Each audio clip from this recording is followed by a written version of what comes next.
Figure out a higher way to hold the key.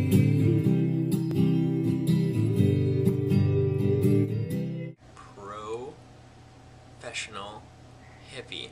Surf the wave, flip out, and then wander into the mist. In my heart of hearts, I want to bring the love of our Father of creation into this world. That is my mission, and my favorite way to do so is to sing the song of my heart. Now the golden sun will dawn if we protect the Amazon. I love light. I love sound. I love my friend Ganesh. I envision a new world, where harmony is the essence, where our money is our remembrance, where we live in the honor of relationship,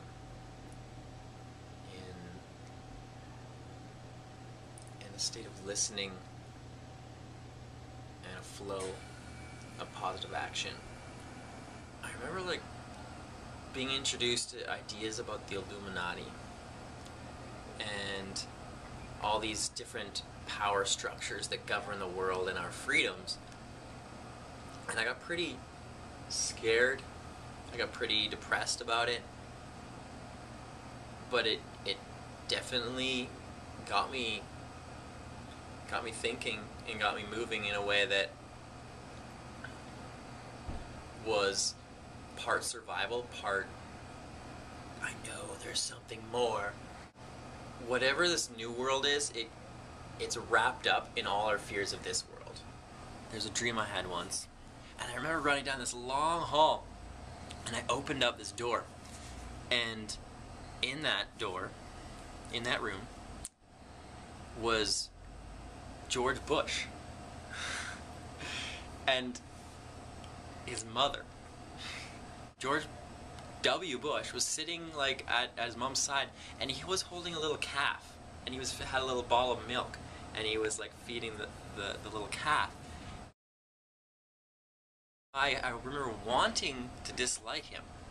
I wanted to like, I don't know, do something with reckless abandon to prove that he wasn't the boss of me or something, you know, like that.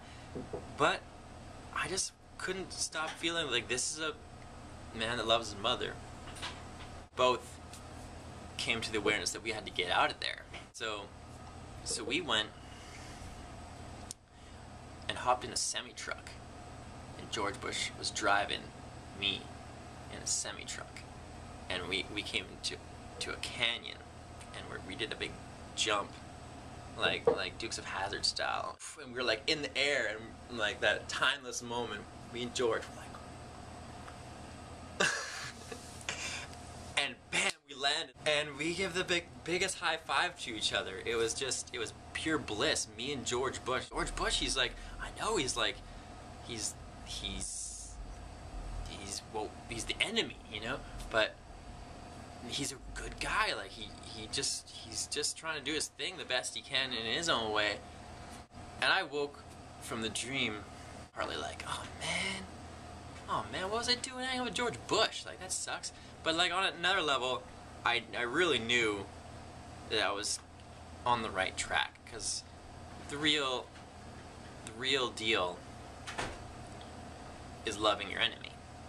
Is being able to see that that's you. Another powerful moment for me happened, I believe it was very, very close in time, I think, just a few months after maybe, that I ended up hitchhiking with my friend to the National Rainbow Gathering in Colorado. The Rainbow Gathering is something that every professional hippie should know about. It's where the dream is alive. You know, it's often incarcerated and in a chillum circle. I remember seeing this guy was showing up. Like, I remember I'm like, I gotta go to my tent and put something warmer on, a shirt, so I don't think I was wearing a shirt.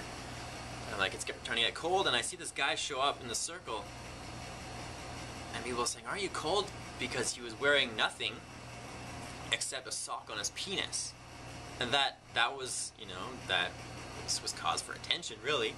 So he says to someone, no, I do yoga. Like, I stay warm by doing yoga. And I was like, well, that's very interesting.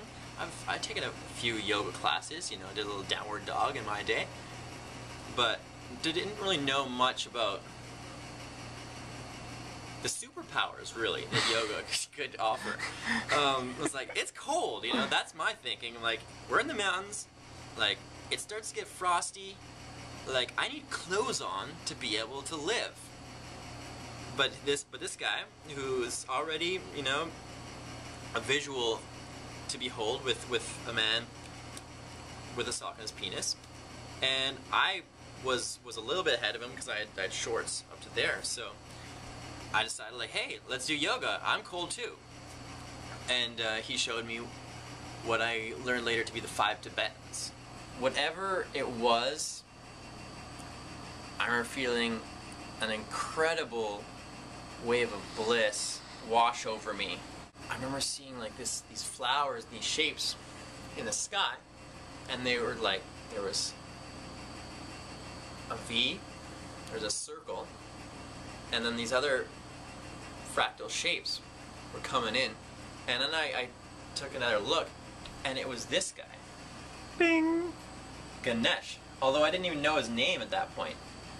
I was like, this yoga stuff, it's freaking powerful. Yoga was something that got into my soul.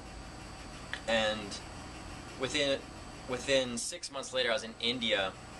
I went to the Vipassana meditation. Vipassana meditation is like a boot camp for meditation. It is a technique developed by the Gautama Buddha that is based on breathing and tension and focusing and just being aware. 8 days of doing this, like where you're not allowed to move. Like 12 hours a day of meditation where they're like really like strongly suggesting that you don't move at all. It's like remembered my physical body dissolving completely and just seeing myself as this like tube of light connecting heaven and earth and just coming out of my heart center. It was really sweet because I had seen crazy things that felt really good with some different psychedelics, and so that led to more behavior that involved psychedelics. But this one, it was like, wow, I was sure that I could achieve that state without psychedelics, and it happened. I was like, wow, meditation delivers you to that point beyond the body. And now, I need to drink some smoothie. In this moment here that's ours, we got time to smell the flowers and hear the bees. We're all buzzing bees. We're all buzzing bees. We're all buzzing bees.